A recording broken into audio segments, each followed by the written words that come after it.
Civiltà dell'amore, fratelli e sorelle, costruite senza stancarvi mai questa civiltà. Lavorate per questo, pregate per questo, soffrite per questo.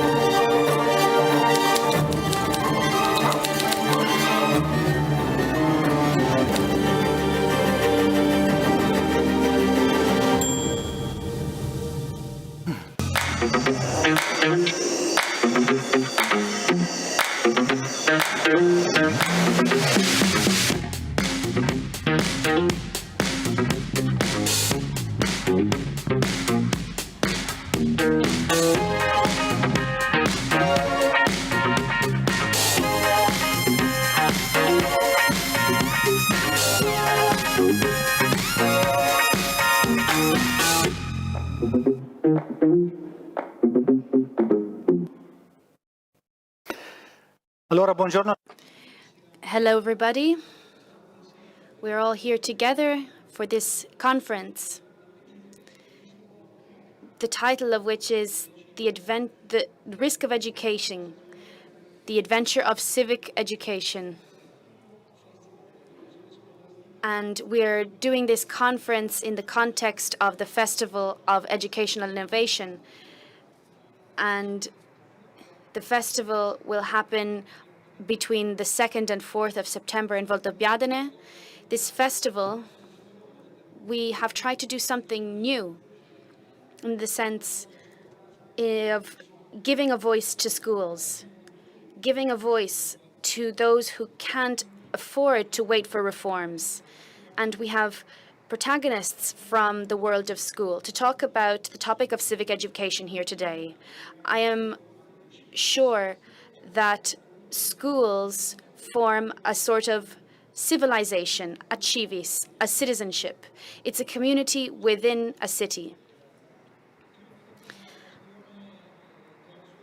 I see it as an opportunity in terms of its interdisciplinarity to take back, to reclaim that aspect of working together that is needed amongst teachers. There's a risk also that it is sufficient to change the superficial aspect of the subject, and this is enough to validate it as civic education.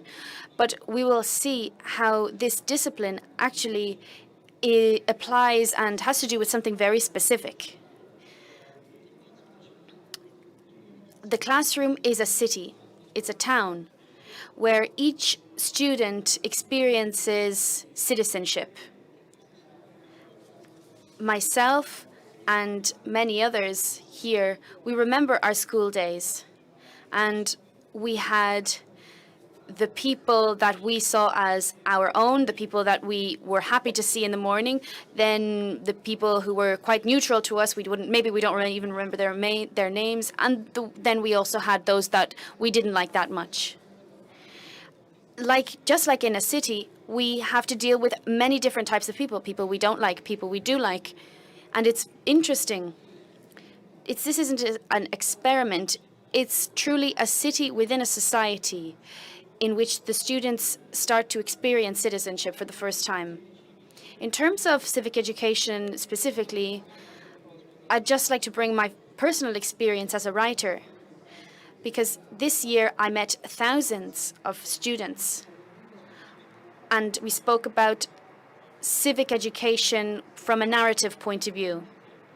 We talked about great topics, great themes through novels, and I used this as a way to open up a dialogue, to confronting ourselves with our ideas. through the mediation of these characters in the stories we read. And many teachers thought about working with this in mind. It's a very important topic because in such a polarized world today, differences generate conflict. And in such a world where adults are constantly offending each other and constantly trying to eliminate diversity and eliminating the other, everything that is in front of me that I see as an obstacle, I try to eliminate it, either physically or in other ways. But civic education, in such a polarized world, I'm certain that it represents a huge educational opportunity that we can't miss out on. Here we have 4 teachers with us today that have not missed out on this opportunity and have wanted to take up this challenge. Now we're going to give them a voice, and we're going to ask them to give us a testimony of what they did, what did they do, and how did they interpret the topic of civic education in their specific context. I'll give the floor to Laura Arrigoni.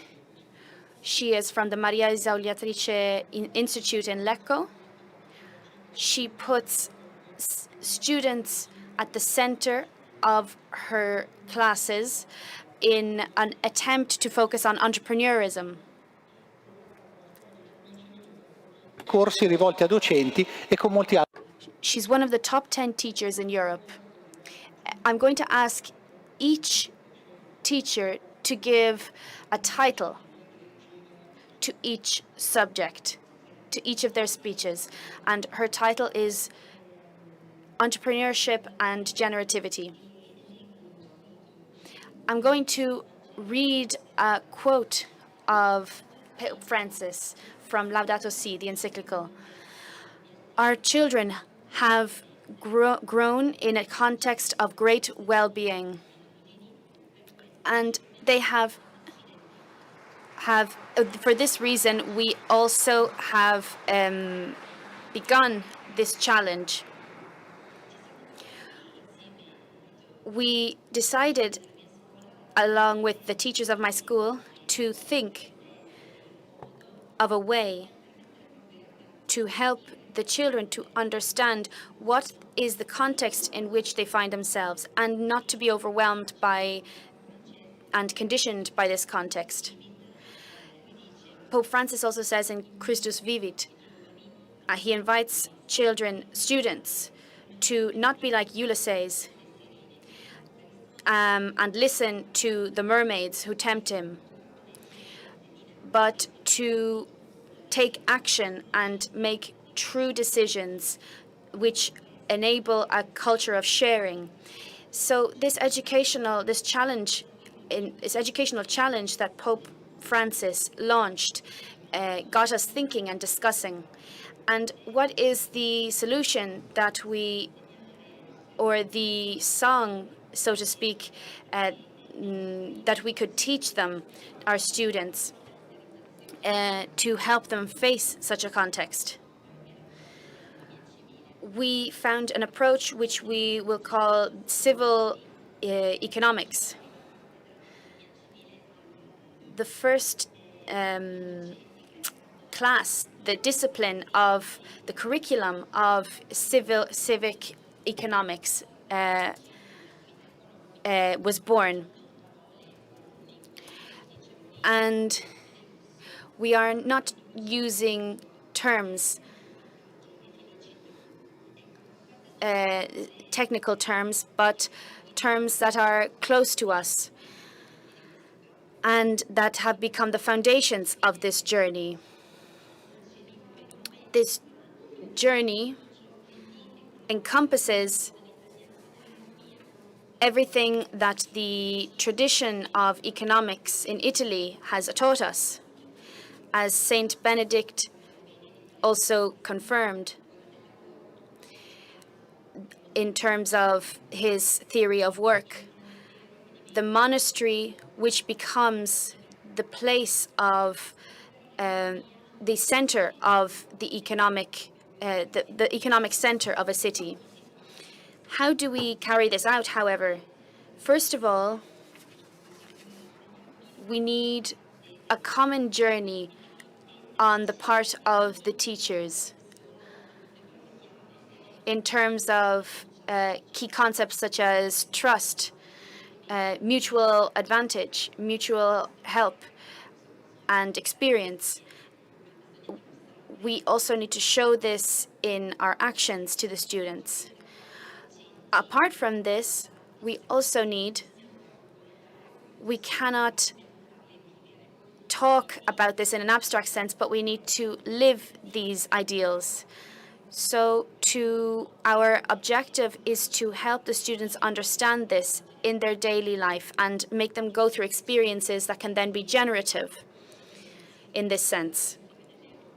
So I thought of ideas that would help them leave the classroom and to consider the classroom as not the only territory that they need to get to know. Our Italian local and national territory needs to be discovered. They need to understand and discover the traditions that they come from. For example, of the area of Lecco, where I am from, and other areas, to help them taste and understand and go to those places, because each place has its own awareness and has a story to tell. And go to each place and say what happened in each place, its history. This is where we come from, and this is a very important step. It's not simply, however, the idea of just going to see something or going on a trip, but also going to meet credible witnesses. When we talked about the stories, we cannot talk about stories in an abstract sense, as I said, or things that aren't credible. I'll give an example. I went into a classroom one day and I saw a couple of students around another student. They were looking at something on their phone. They were downloading an application because they wanted to launch their own cryptocurrency. And they, of course, wanted to do this and not be seen by me. But then we began to discuss this together. And in my head, I thought, why should I, Laura Arrigoni, be more credible than the person who advised them to start this cryptocurrency? So this is precisely the point. They need to find people who are also credible in their eyes. Entrepreneurs are excellent, magnificent people. They are people who have an idea that they want to put into action, and this really appeals to students. And also, entrepreneurs encompass what the culture of work is, and we're starting to lose this because we think that with a cryptocurrency application, we might earn much more than actually having a normal job. But in fact, the point is to rediscover the meaning of work through people, through the people that we meet. And once the students have met witnesses, have met people, and that they can move and see people in their local area, they can realize that they can also create something themselves, and this makes them generate. And some of them have also begun their own civil companies. Some of them have begun to become interested and engage in social welfare and many other topics. We have tried to call all of this civic economics. And these students create these small companies, and We have also supported them with Impresa in Azione Junior Achievement to help them understand what they're doing. And altogether, we spoke about school as a community, as you said.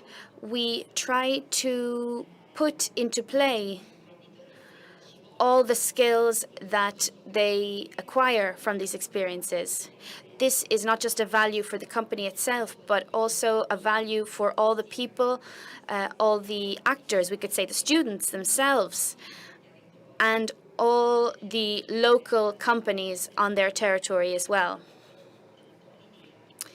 This is the idea of this project of civic economics.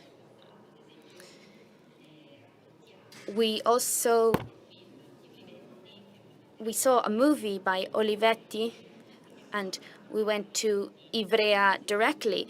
It's one thing to talk about the movie in the classroom and then to go and actually see where it was made and talk about the protagonist. We actually met one of his workmen who had been interviewed and after he had been hired by Olivetti. So all these experiences create this generativeness in the students, this productiveness, and makes them protagonists. In this journey, all of this happens on a four-year time span. And we need to think about the cognitive consequences of all this. We can't dedicate all this time to the extracurricular aspects of this project without going back to the students and studying what consequences on a cognitive level all of this has had. And we asked them in a very natural way after these experiences what they had taken out of this experience, what they had gotten out of it. The idea of the subject of civic education must entail both a didactic project, and to quote another person that is very dear to me, Father Bosco. I'm from a Salesian educational professional development. And he said the important thing is for us to develop aware Christians, good Christians.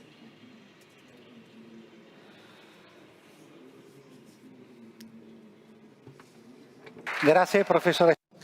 Thank you, Mrs. Arrigoni. We'll now hear from Emanuele Panni. He's a teacher of history and philosophy at the Savoia Benicasa High School in Ancona.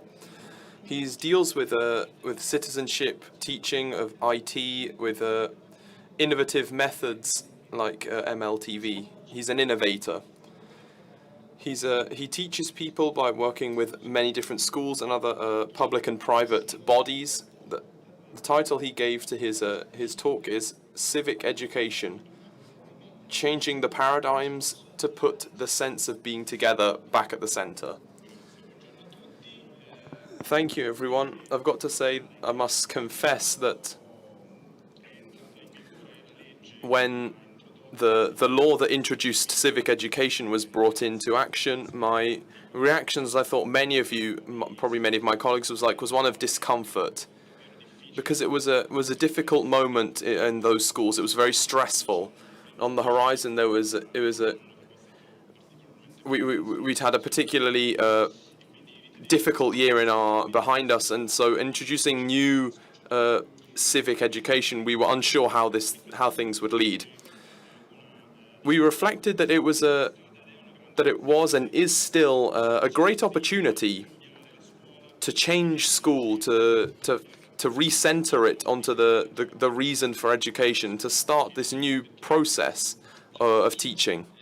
Why? The pandemic forced schools to need to change how they teach, to introduce in many cases an entirely new digital framework.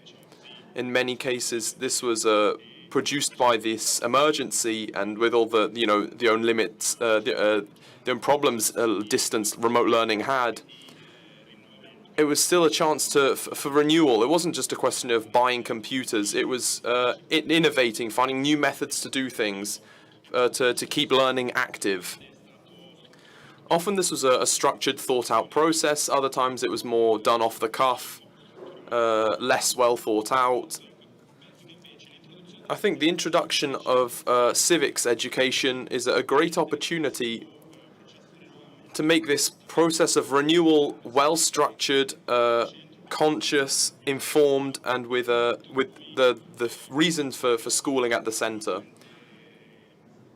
Our role is now particularly urgent, caused by the great stress and the chaos the pandemic caused among our young people. As a school, we reflected on the fact that we need to start from this context, the context where the reason for being together was being lost, among with other problems like many of my colleagues had to face. And so we thought it was necessary that civics education try to re-stimulate the young people into an active involvement in common life in the community by trying to teach them an informed, critical outlook. As we heard earlier, we looked at the roots of our being together through having concrete experiences of citizenship, and by giving them the tools they need to understand their reality. In order to do this, we thought it would be necessary to turn the whole school paradigm on its head. Because as far as civics education was concerned, I was one of the few teachers before the kind of educational reform. As a history teacher, I thought civics education was very important, and I was one of the few who did it because I had my own passion. You know, those four or five lessons I could do. It wasn't very well structured, but it was kind of it was only entrusted to the will of individual teachers to do civics education beforehand. And now we've had to move from this very book-heavy traditional outlook. The guidelines were the same behind this change fundamentally, but we've had to move from a prescribed list of content to a new way of living citizenship. What it means to have your own experiences of citizenship. Living citizenship, as the law states, means that every subject should carry its own aspect of citizenship. And this encompasses the multidisciplinary nature of school. So we started slightly ahead of what the law was doing, because already in 2019, 2020, we were trying to work on the idea of citizenship, thanks to the intuition of then head teacher Rucci. And then Bertini, the then head, helped us move and develop this civics program. We started to use this to find a tool that could help us. The two central themes was having experiences of citizenship and multidisciplinary teaching. We used this tool in how we taught. We integrated it, and we tried to diffuse this among the school as a whole. It was quite a novelty at first, but we tried to embrace what was a kind of a new way of teaching. We started by identifying the skills we wanted to develop. We identified a real product, some work, a real experience these kids could have, and from this we started planning our teaching. Lessons that encompassed all disciplines, or at least a large part of them, forcing teachers to work together. It was a paradigm shift, really, because we had to move from to our competencies from what we'd understood earlier, from the short-term to the long-term objectives. Some of these, I'll talk about just a brief example. We did projects that lasted an entire year, with a class of mine. And we were trying to prioritize the asking questions. These projects leave open questions, and we wanted the kids to be able to develop them independently. These activities that we implemented over the course of a year was particularly interesting because it allowed us to start not from a predetermined content the teacher had to go over, but from what our kids wanted, from the questions they had, from the work they produced in class. So the first activity was to listen to them, to prioritize their own skills and the passions of the teacher and try and merge these together. And I was particularly happy to have worked with teachers who were very passionate in certain things that they wanted to bring about in these classes. A maths teacher, colleague of mine, she worked with Avis, and she wanted to help build a class on the lesson on the culture of giving, of charity, and this allowed us to create a more involved level of teaching. The results were interesting because I'll give you an example. And this module we did on the role of volunteering, where we had discussions in class. We let a lot of NGOs and associations like AVSI and Avis to come and talk to us about the work they did. Like the many local volunteer agencies, like the ones that work in the hospitals or in the local juvenile prison, and they spoke to the kids at the end of this project, where the kids had a chance to face this reality, and where they had to make a kind of ad for these foundations. We were shocked in a certain sense, that because afterwards many kids wanted to develop this work further. They wanted. Some of the kids asked us. Some of the kids volunteered themselves in these projects they'd looked on. Many went to give blood, and I think this was an incredible result. But it was something totally unexpected. We thought, there'd be a kind of overall passivity from our students. But the other thing that I struck was that I rediscovered a passion for working together. Maybe this is something which in the lower levels of school isn't present, because there's a tendency in a culture of working together. But in high schools, especially in state schools, there's, compared to the other schools I learned, the first schools I worked with, I was used to working together. But when I entered the state education system, I struggled because there wasn't this culture of working together. And so here it was another paradigm shift to turn on its head. It really turned on its head my approach to facing reality.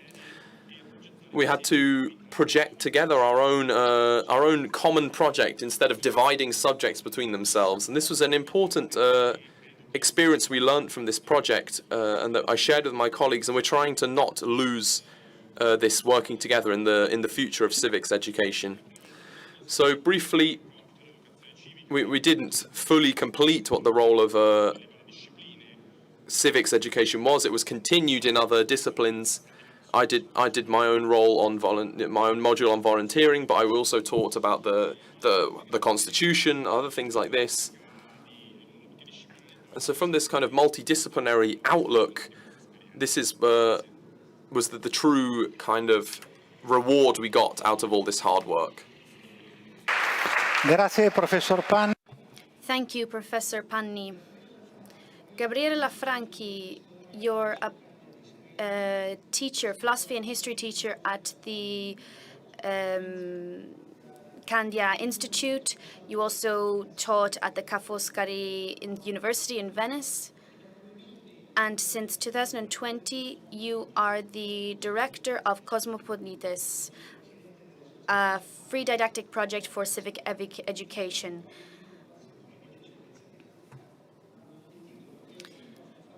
The title that Gabriele chose was to relive the beauty and the attraction of rediscovering the world and oneself. Thank you, Luigi. So I got to the meeting yesterday and I asked a couple of students here what they thought of civic education, and I got different kinds of answers. The most common was, it's amazing because it's just like not doing anything. And it's great when the Latin professor does it. It's very boring because the teacher doesn't like teaching it. And another one was, what do you remember? Well, nothing. Well, if I don't remember anything, that must mean I don't like it. Then I said, well, come on, try. Oh, yes, I remember cyberbullying, but I've been doing this since first year of middle school. And all of this struck me was because it is an indicator of what civic education is today. In other words, a great reform, a great novelty, which is, however, a bit uncomfortable, that still needs to be integrated in school. And the two questions that in 2019, in that summer in which the law number 92 was issued and all the chaos that ensued, I read the law and I thought, here I see a great opportunity for school, because there is the opportunity to change a paradigm, or in other words, to live within school an experience of working together. And as I like the title of the meeting, not putting at the center the knowledge, the teacher's knowledge, but putting the student at the center of society, who must be a service to the society. And this is the great claim of this bill, of this law. And once you see that there's a new discipline, but there's no teacher to propose it, well, this is a problem. So my question is, what is the role of the teacher in civic education? And the second question is, what is the precise argument topic of civic education? The topics are there, but we're not talking about a subject as such. So I'd like to delineate and talk about the experience that was born out of these two questions. And along with Marco Ferrari, who is the president of the association, and with many different friends, we have developed these projects for civic education. The first thing we need to look at is the role of the teacher, and it regards us in a more direct way. I think that we need to teach something that we have not ourselves studied. We have to have the humility to accept this, first of all. As a philosopher, ignorance is the engine of knowledge, as Socrates used to say. So this is how it always happens. But fake news, for example, we know nothing about fake news. We don't know anything about sustainability, but we don't know anything about it. We can't understand it in its complexity. So I think that there is an adventure to take up the theme of our encounter. We have to go through this adventure, the adventure of knowledge. And not be the teacher who knows it all, but a facilitator, someone who helps you encounter the world, who helps you encounter. There is a beautiful image in the lecture or the lesson of ignorance. You can read it in 20 minutes. The teacher is a passeur. He's someone who passes something along. Why? Because the teacher is someone who helps people fall in love, to become passionate.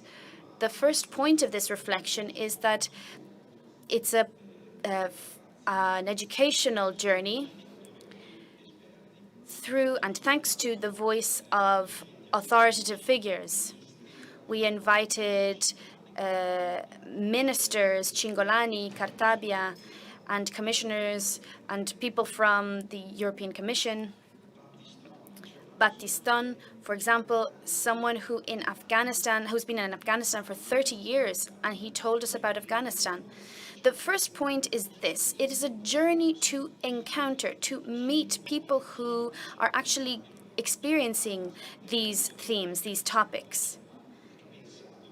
It is created so that students may understand it, but this dialogue is truly the point. And the teacher is a facilitator in this dialogue. This topic opens up to a question, an issue that my colleagues quoted earlier. The question of the school's openness towards what is extracurricular, what is outside of the school's bounds. I'd like to be able to say an alliance, a civic alliance. Everybody has to be involved in the education of our students. When I talk about civic education, I say, wow, that's an amazing project. Well, come into my classroom and you do it too. This is what civic education is. And I assure you that you really meet a lot of people who are interested in wanting to come into the classroom and who want to, managers, entrepreneurs, or university professors. And I think this is what's amazing, because it's an opportunity, a resource that is truly revolutionary, and we really need to use it and take advantage of it, because we want to teach, because it's a high-quality teaching resource.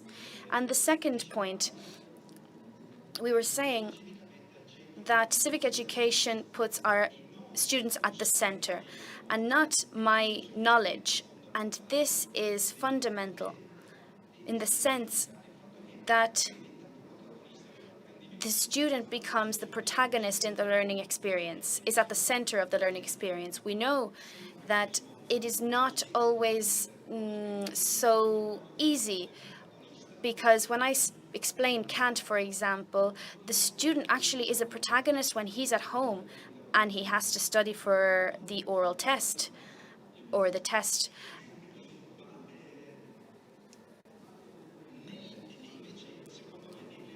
But during the hours of civic education, what can happen is what is more difficult in the other disciplines, in the other subjects, because the student is truly at the center of the experience, of that learning experience. And this can happen through exploration of their local area. So Cosmopolites began within our school, and we try to get other schools involved all across Italy. And along with their company tutors, mentors, they need to respond to a challenge that their mentors give them, mentors that work in companies on their territory and their local area. And they're excited to find out the results that they come up with. And then with some of the samples, we went to Cilento this summer, and we developed this project a little bit more. It's really amazing. We did it in a hybrid format this year. Last year we did it all remotely. And what struck me was that in school, the kids remained there until about 7 p.m. and the teachers told me, I have never seen my students like this before.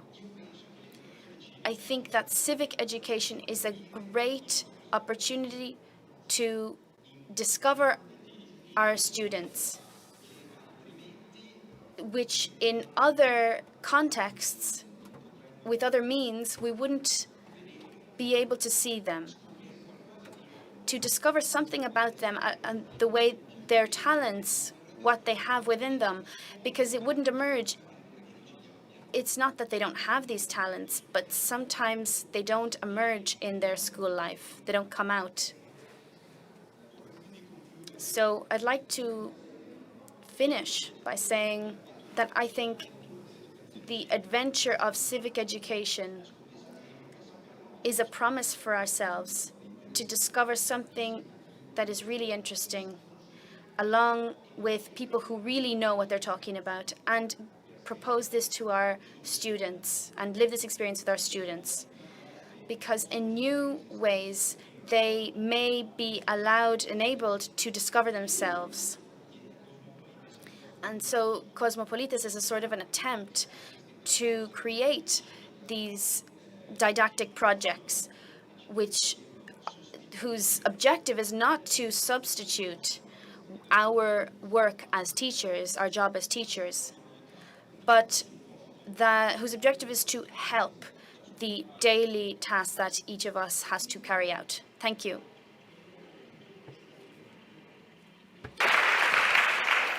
Grazie, professor Laffranchi. Thank you, Mr. Laffranchi. Our next guest works at the Viale Legnano School in Milan, Monica Fugaro. Her experience as a teacher shows her intercultural sensibility. She was convinced of the need for civic education and for development to develop innovative, more participating, hands-on ways of teaching.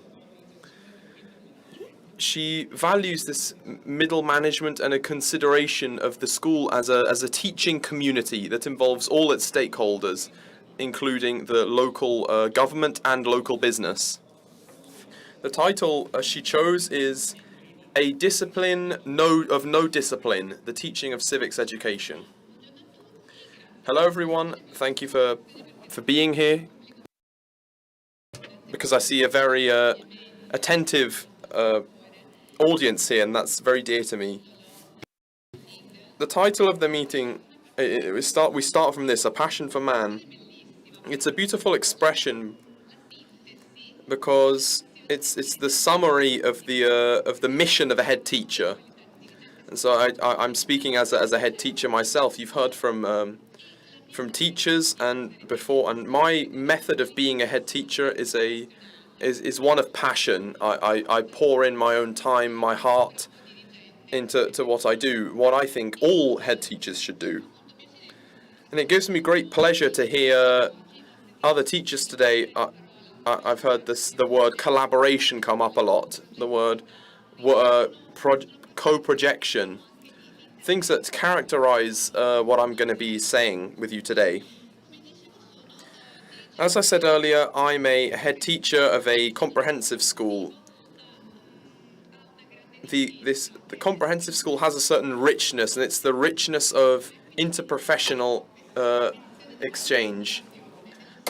And we work as part of this working together. We have to create projects together, because in the slides, as you'll see, and you'll be able to find them on the Viale Legnano School's website as well, there are a lot of links that go to a lot of small projects we've done, because our school is characterized by a focusing on projects.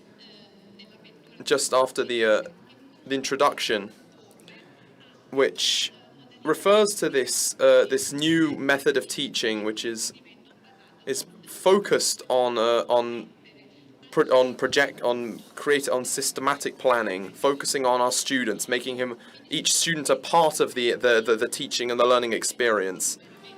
You'll see a list of many projects we've done on our website, and these are projects which I'll share with you. I share with my team of teachers. My team, which is made of nursery, primary, and middle school teachers. The experience of civics education, which I was a great fan of as head teacher. We heard earlier that some teachers had this They felt that it could have disrupted everything, but we see how experiences change. In my case, there was an immediate. I fell in love with this introduction of civics education across the entire school system, because it gave me the opportunity to start from the youngest, because my students are nursery, primary and middle school. They come to us at 3 years old, and we follow them in an educational journey, which at this point is now enriched by civics education. We accompany them for a long time now. And that which the kids learn, even from a very young age, this issue of taking care of our world, it's even from nursery, it's fundamental but not a mandatory school. I think it's absolutely essential for building a foundation for the future. And as we'll see later, if we've got time, a short video of an experience of civics education undertaken by the teachers and the kids.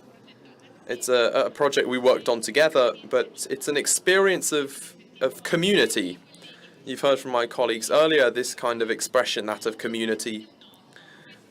We call this experience Grandpa's Hotel, and this is what we'd like to share with you.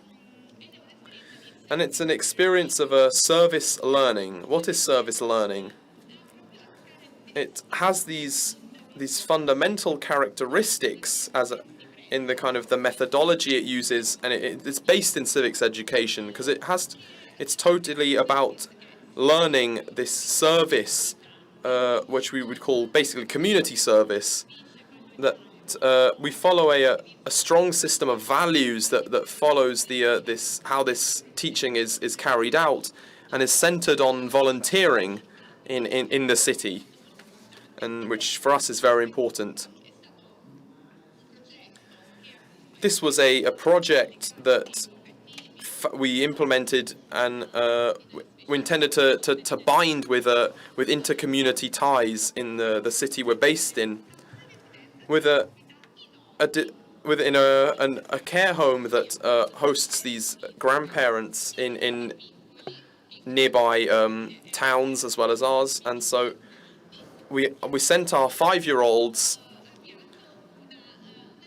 to build an understanding, a kind of a link which in previous years, first in the kind of pre-COVID years, there was some conferences, some encounters, because we're very close to this care home which hosts the elderly, and so we did some exchanges. There was a beautiful garden where these kids would go and have a snack to pass the time. But as far as these civics education is concerned, behind it there was a lot of thought, in the sense that kids learning should be focused on listening of stories, of fairy tales. In our case, it was a story focused on 2 old people who were searching for the fountain of youth. And this was a chance to introduce the idea of this kind of whole topic of the elderly, and this system of care that we need to give towards the kind of the image of old people, to foster an image of care. And then there was a more hands-on part, this intergenerational exchange. There was more practical drawing. There was some beautiful moments. There was a very kind of civic project, I've got to say, a real intergenerational project that was very, very interesting. I don't know if we want to show it now, so that the video now.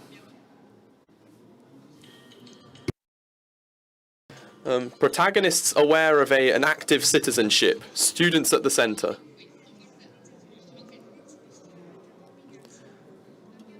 We invited a lot of postal workers to oh, we've been shown the wrong video. Okay, we're having some technical issues here, but regardless, you can find everything on our website. We'll put everything on the school's website. There's been this exchange through a kind of the use of the digital, because these encounters came about in a remote fashion. we have video calls with this old people, this care home. Every child kind of adopted a child and vice versa. A child adopted an old person and vice versa. And this was important for our community, as we thought there was a lot of our kids didn't have this kind of grandfatherly figure, and a lot of grandparents had lost touch with their grandchildren. So it was a beautiful chance to bring these people together. The important thing is what we called a transversality. The civics education permits us a level of transversality, not to be confused with interdisciplinary learning, because that can be done even through different modules, making teams of teachers work together on a certain topic. Here, transversality is the encounter with another, the encounter with other stakeholders. In our case, with the care home, it was all started from the presupposition that the school can be something more. We've heard from other teachers here, it's important to bring the world to the school. The school isn't isolated. We need to bring professional figures into the school. Certain projects involved, for example, bringing judges, bringing journalists to talk about the dangers of bullying, of cyberbullying. So it's not just a question of only teachers or head teachers at work. The entire educational community is welcomed. We're absolutely open. Our school not only is an enclosed system, but it's here to foster excellence. We want to make as many connections as we can. There's a lot of things, a lot of relationships to foster, to look after. This is something we've been trying to teach, this idea of the system of care. I believe deeply in this building of relationships. The topic of civics education, the kind of the pillars that the government laid down, an idea on teaching the constitution, teaching solidarity, teaching about sustainability, which is a topic that's very important currently, as well as digital citizenship, which we've been talking about this because our kids often know much more about technology than we do. But this idea of guiding them into this digital world, we don't know much about fake news, and we have this role, this duty as teachers, because among our many responsibilities that I feel is the responsibility of leadership, of the kind of educational procedures. And I take this job, one I've done with much patience, and I've tried to influence the teaching professional school, and with great enthusiasm we've tried to work with what I called verticality. It's the slides mention verticality is a very key part. There's always been a dialogue between teachers in the various levels of the school to try and it involves sitting around a table and trying to find out what's happening in the middle school, in the primary school, and in the nursery, to try and communicate between ourselves. Very key terms: transversality, verticality, inclusivity. All of this is civics education.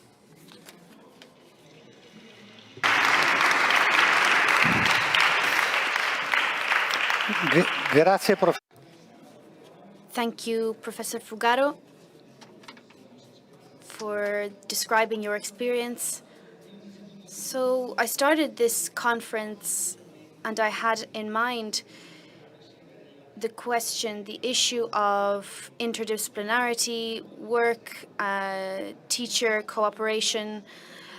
And after having listened to you, what really struck me as most important was the alliance between student and teacher, the relationship student and teacher, because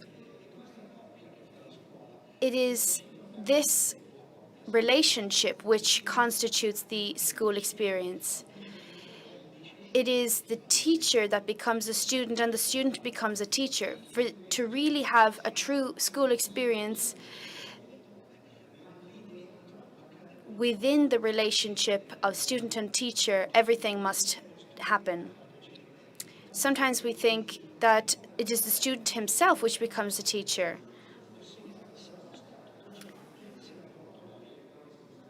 In the same way, we could say, I have really been a teacher if I have had a student who taught me something. The experiences that you described this, it highlighted this important alliance. It is the creation, the construction of a very important part of society, and civic education is in itself an example of a new society where adults and students and kids can work together with a benefit which is reciprocal, with benefits that are mutual, a mutual benefit for society and for school. This is my reading of what happened today. Thank you for your witnesses, for your testimony, which are precious and full of facts. And they were concrete.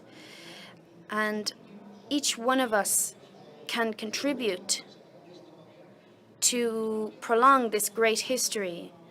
At every desk, red desk with Dona Ora, you can donate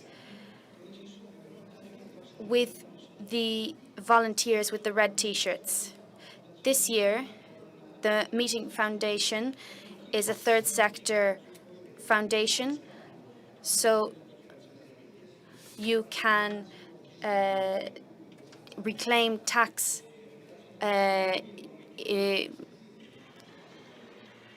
Thank you very much.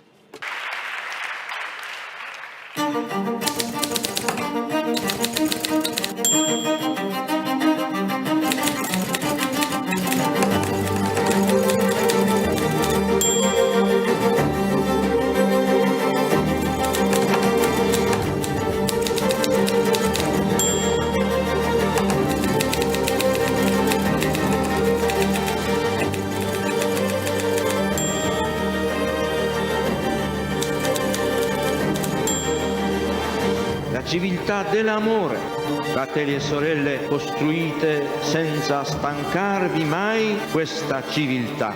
Lavorate per questo, pregate per questo, soffrite per questo.